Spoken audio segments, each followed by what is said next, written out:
Hi.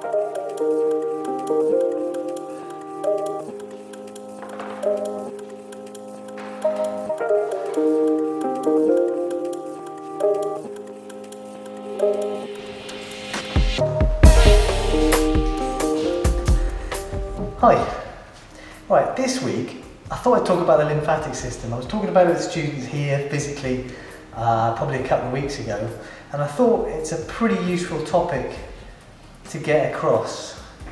The problem is, of course, that I like to use models when I'm describing stuff, and we've got a little bit of lymphatic system on here, but most of the lymphatic system, it's just not on any models. It's drawn on diagrams. There's a nice green network of vessels and lymph nodes and that sort of thing, but I don't really want to use that, so I guess I'm going to use the power of description and some little bits of models and stuff. So that's my biggest problem, is the first thing I've got to do is convince you that the lymphatic system is a real thing.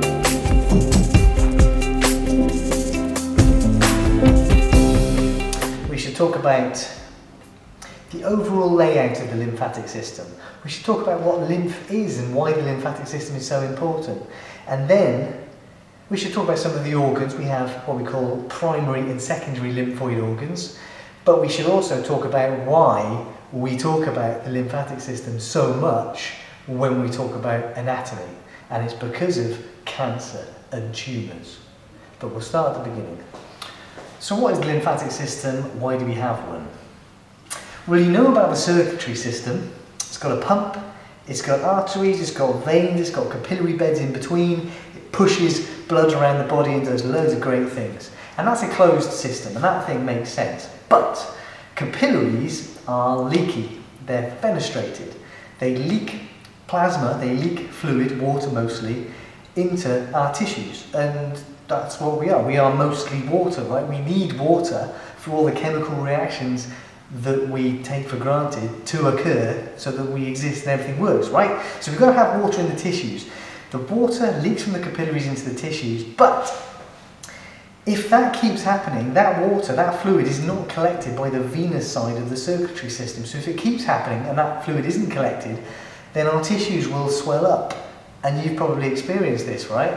If you're sat down in 3 hours of anatomy lectures, or if you're on a long haul flight and you don't move for a while, and you get off that flight, or you stand up from your anatomy practical lecture thing, your fingers are like sausages, your feet are really fat, and your shoes don't really fit properly. And that's because your lymphatic system hasn't been working very well while you've been sat still. So that tells us two things. One, movement is required for the lymphatic system to work properly. And two, that the lymphatic system takes fluid from the tissues and puts it back into the circulatory system, so then it goes round and round again. That's why the lymphatic system is important, or why it's normally important, right?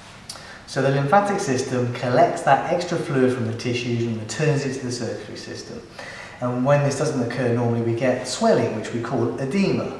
And we see issues with edema in certain patients. And when you see edema, think lymphatic system most of the time. Sometimes it is, because venous blood isn't being drawn from the tissues properly. Think of pulmonary edema and its association with heart failure, right? It means you get a collection of fluid. The fluid builds up on the lungs because there's a resistance to fluid being pulled back to the heart. Anyway, getting off topic. So that's the function of the lymphatic system normally. So that means that the lymphatic system has got to pull fluid all the way from our lower extremities back up into our thoracic cavity. I mean, it's easier to drain the lymphatic fluid from your head and from your arms because they're way up here and gravity's going to help.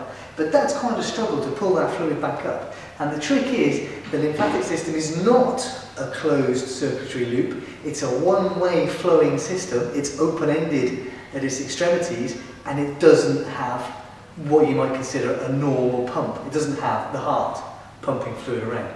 So how does it work? So the way the lymphatic system works then is that in the tissues we have these open-ended vessels. The lymphatic vessels have got little holes in them, and the holes are actually big enough to take cells, take cellular debris, but their main job is to pick up the fluid in the tissues. And it's a very low pressure system.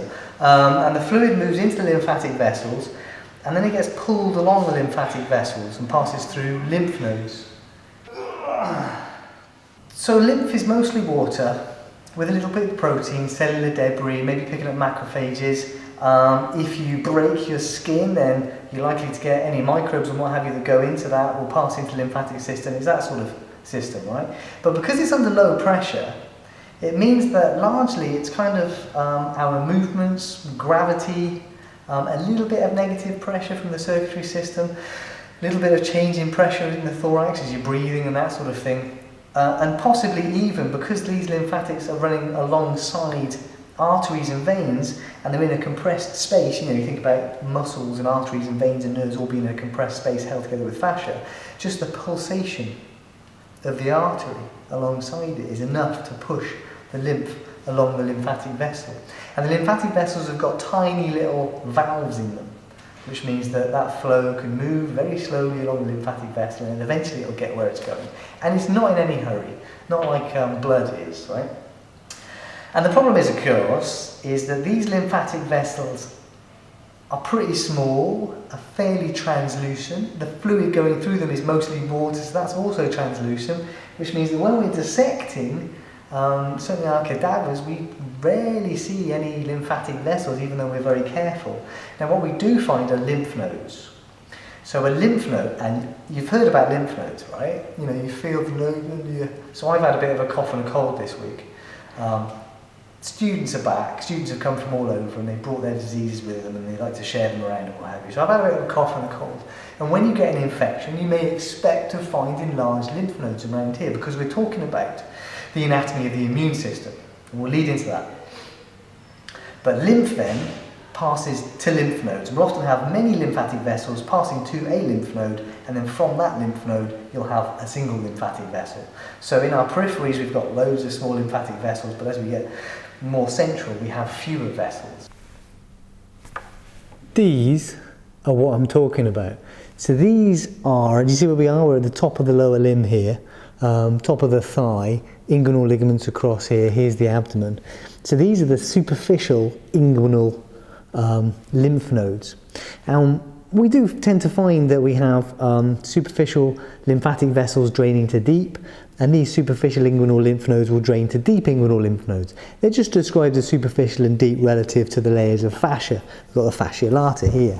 But you see we've got all these lymphatic vessels draining to the lymph node. Now in the lymph node there's a whole load of reticular fibres which essentially filter the lymph as it passes through. And in there we also find macrophages, B lymphocytes, you know, parts of the immune system that can respond straight away to external things that are coming into the body. So that's part of the function of the lymphatic system, is to mount an immune response, to be the first part. And a number of the lymphoid tissues we talk about, that's their role rather than filtering lymphatic vessels. Anyway, so those are the lymph nodes.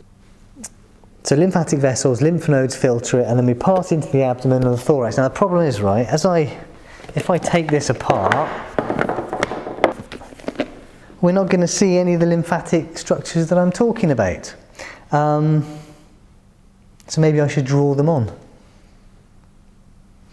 But what we have is we find the lymphatic vessels and nodes, they drain back deep through the pelvis to get towards the aorta and the lumbar vertebrae. And we have a collection of what we call para-aortic or pre-aortic or paralumbar lymph nodes, draining lymph from the lower limb and the pelvis, and that ascends up through the abdomen. And in the abdomen we have something a little bit special. Now, the GI tract. When we eat food and absorb nutrients, we absorb it across the GI tract, and we absorb things by breaking them down to the smallest particles that we can and then absorbing them across the cell membranes, right? But fats, we struggle to do that with, because fats aren't water soluble. So there's a little trick that we use here, right? So if you look inside the GI tract, you know that within the small intestine, where we do most of the absorption, we increase the surface area as much as we can, right? So there are folds in the mucosal lining of the small intestine. Then if you look with the microscope at those folds, you'll find villi, finger-like projections inside the lumen of the small intestine. And then if you look even closer, you'll see that the cells themselves have got microvilli on their surfaces. So you've got massive increase in surface area to maximize the efficiency of absorption across the cell membrane, right? But if you look inside the villi, which the cells are arranged around, so not the microvilli, but inside the villi, you see a lymphatic vessel. And that lymphatic vessel is a lacteal. And the cheat that we use is we pass the fats, the lipids, into the lacteal, into the lymphatic system. And then it gets passed into the lymphatic system up here, right? So it drains through the mesentery. So the theme is that the lymphatic vessels tend to pass with the blood vessels, so they pass back to the posterior abdominal wall. But now, up here, the lymph looks a little bit different. It's not just a clear watery fluid, it's a clear kind of watery fatty fluid, so it's less transparent. So the lymph is changing as it leaves the abdomen, and we're also starting to see some of the key structures now.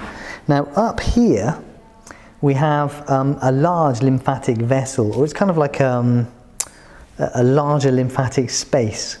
And it gets called the cisterna chyli, or chyle cistern.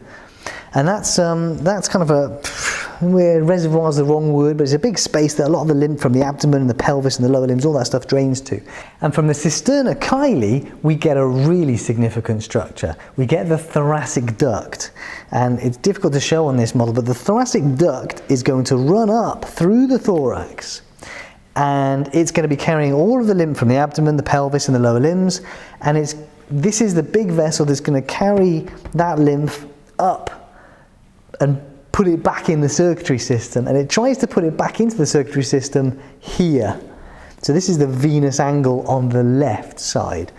There's the internal jugular vein on the left. There's the left subclavian vein. They come together to form the left brachiocephalic vein, right? So in there, that's where the thoracic duct, it loops over and it drains in around here somewhere.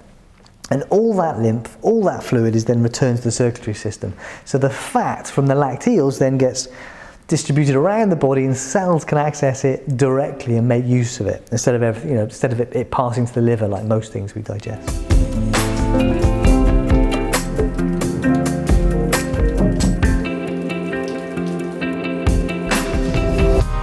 So that's it, right? That's the story. Well, not entirely. So that means that most of the lymph of the body drains back here. So that's the lymph from the lower limbs, the pelvis, the abdomen, kind of the left shoulder, the left upper limb, that's also draining in here. The left side of the neck, left side of the head, that's all draining in here. The left thorax, and this is important when we consider the breast and breast cancer. But what about this quarter up here? So this stuff, we see another kind of smaller lymphatic duct, the right lymphatic duct over here, and that drains into the venous angle on the right side. And that drains the lymph from kind of the right side of the head and face and neck, the right shoulder region, the right upper limb, and then the right breast, thorax, chest, that sort of thing. You can imagine there's a bit of an overlap in the thorax, but that's the general layout. Now, this is important. When you consider a tumour in a tissue, a tumour is a rapidly proliferating ball of cells, and that tumour can spread out of that tissue in three ways. It can either get so large and burst through the wall of the tissue, but that's more difficult in some tissues than others because there's a capsule around most tissues, a connective tissue sheet. In the breast, that's somewhat easy to do because it hasn't got a very good capsule, but other organs have got really strong capsules in them, so it's quite hard for a tumour to break out. The second way is the tumour might erode a blood vessel and send some of its cells into that blood vessel, and then they can whiz off around the body. That's really bad news. But also, it's somewhat difficult to do because arteries have got nice thick muscular walls and veins have got a decent structure to them as well, right? So to erode through a blood vessel is a significant thing. Whereas the lymphatic system, it's this open-ended system of lymphatic vessels, right? Which is big enough to take cells and cellular debris and bits and bobs. And these are already in all of the tissues in the body. So by far the easiest way for tumour cells to spread around the body as metastatic cells is within the lymphatic system. So when the cell passes into the lymphatic vessel, it'll slowly move along it, and where's it going to get lodged? It's going to get lodged in a lymph node because it's that reticular thingy, right? But it'll just sit there and then it'll start to proliferate and it'll get bigger and bigger and bigger, so that lymph node will become enlarged. Many lymph nodes you can palpate, many lymph nodes you cannot palpate. So this means you should know about the flow of the lymphatic system. You should know about the system as a whole. It's flowing up into this, in this direction, into here. And you should know about the lymph nodes. Now there are around 400 lymph nodes in the body. You'll read different numbers in different books. You don't have to learn where they all are individually. They're grouped together, and you find some in the joints and you find lots in the axilla, and right, have a look. You find lymph nodes all around the body. But with your knowledge of the flow of lymph and the collections of lymph nodes around the body, you should know about sentinel lymph nodes and Virchow's signal node, right? Okay, so what are we talking about here? A sentinel node then would be the first lymph node or group of lymph nodes that drains fluid, drains lymph from a tissue. So a good example here would be the breast. So the breast drains lymphatic fluid in two different directions. It drains out to the axillary lymph nodes, which you can palpate easily if they're enlarged, and it also drains lymph medially to parasternal lymph nodes, which then come back up because all the flow is in this direction trying to get in here, right? These are not palpable. But what this means is that if you're a surgeon and you've already identified a tumour and you're removing that tumour, it might be prudent to remove a sentinel lymph node and ask the pathologist to have a look at it and see if there is a sign of metastatic cells within it. If there's no sign of cancer in the sentinel lymph node, then you have a higher certainty that it hasn't spread yet. But if you find tumour cells within the sentinel node, then there's a worry that that cancer has spread, right? In the reverse, if you have a patient with symptoms and you're palpating lymph nodes and you find an enlarged lymph node, that could be because of infection. Lymph nodes in the axilla, remember, are draining fluid from the upper limb. So if there's an infection up here, it may have collected in the axillary lymph nodes. The lymph nodes may have enlarged because the lymphocytes are getting busy doing their immune thing and fighting that infection. But also, an enlarged lymph node may indicate breast cancer. So you'd want to then go from the sentinel node back to the tissue that you think the lymph has come from and examine that tissue for signs of cancer. So you can use this information in a couple of different ways, but it's important. Now, I mentioned Virchow's node, the signal node, and that's up here in the neck. And this is key, and this idea of the thoracic duct links into this, right? If you find an enlarged signal node in here, then where has that lymph come from? Right? It's probably come all the way up from cisterna chyli, up the thoracic duct, which means it's a sign possibly of a tumour in the abdomen. So we always think stomach cancer or something like that in there. All right? And of course there will be symptoms to go along with that. But because of your knowledge now of the anatomy of the thoracic duct draining in here, as that fluid drains through lymph nodes up here, it means that a tumour from down here may first get lodged up here, and this is somewhere you can palpate. Okay? I said I was also going to talk about lymphoid tissue. Right, so we've now got to consider the lymphatic system as part of the immune system, the anatomy of the immune system. And their primary lymphoid tissues are tissues that produce new lymphocytes from a common precursor, from stem cells. Bone marrow is the big one, right? Major hemattic stem cell center, so all of your cells from the blood come from bone marrow. So that's one. The other one is the thymus.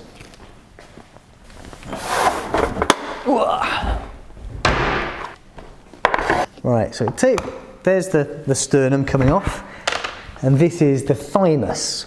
So the thymus is a massive tissue, and cells move into the thymus and they mature and become T lymphocytes, and that's why they're called T lymphocytes, because they mature into T lymphocytes in the thymus, right? Immunologists will try to tell you that B lymphocytes, B cells, are called B cells because they come from bone marrow. They were actually first discovered in a bursa in the chicken, and that's why they got called B cells. But hey, B cells, bone marrow, T cells, thymus, that works, right? Stick with that. So the thymus and bone marrow are primary lymphoid organs. Okay, secondary lymphoid organs then These are other masses of lymphoid tissue that we find scattered around the body, and these are patches of tissue that have got B lymphocytes and immune stuff in them. I'm an anatomist, not an immunologist, but you know, immune stuff, you know what I'm talking about. So these are secondary lymphoid organs. The most famous is probably the spleen, right? So the spleen it's a lovely organ actually. It's way more important than people think. You should give it more credit than it gets. You know, it's a store of erythrocytes and platelets, so it's really important in responding to trauma. But also inside there, so we have red pulp and white pulp. In there we also find a store of lymphocytes, of B lymphocytes, and also we get all that magical immune response stuff really getting going in the spleen when we have to fight an infection. So the spleen, because it's a site of storage of lymphocytes, that's a secondary lymphoid tissue. Others are, you know, the tonsils, right? Tonsils. You know your tonsils. This is Waldeyer's tonsillar ring. This is a mass of patches of lymphoid tissue around this opening into the body, which is obviously a great place for bacteria and stuff to get into. And again, those are areas of patches of tissue which have got lymphocytes in them and can respond to infection. What else have we got? Well, lymph nodes. Lymph nodes are secondary lymphoid tissues. Peyer's patches. Right? Peyer's patches are in the they're in the ileum, aren't they? So down this end here as it gets into the cecum. So Peyer's patches in the GI tract are also patches of tissue with lymphocytes and macrophages and probably natural killer cells and all that sort of stuff in them. Okay, so that's it. A brief run through, probably wasn't very brief, I'm never brief, when am I ever brief? About the lymphatic system. So it carries fluid from the tissues back to the circulatory system, and if it doesn't do that, then we get swelling of our tissues. You've heard of elephantiasis? There's a worm that blocks lymph nodes and stops lymph flowing back, and you get the most horrendous swelling of limbs and stuff. Google that. There are some famous images. And we've talked about the general flow and the general layout of the lymphatic system through vessels, through lymph nodes, and the cisterna chyli, the thoracic duct, and how it gets back into the circulatory system up here.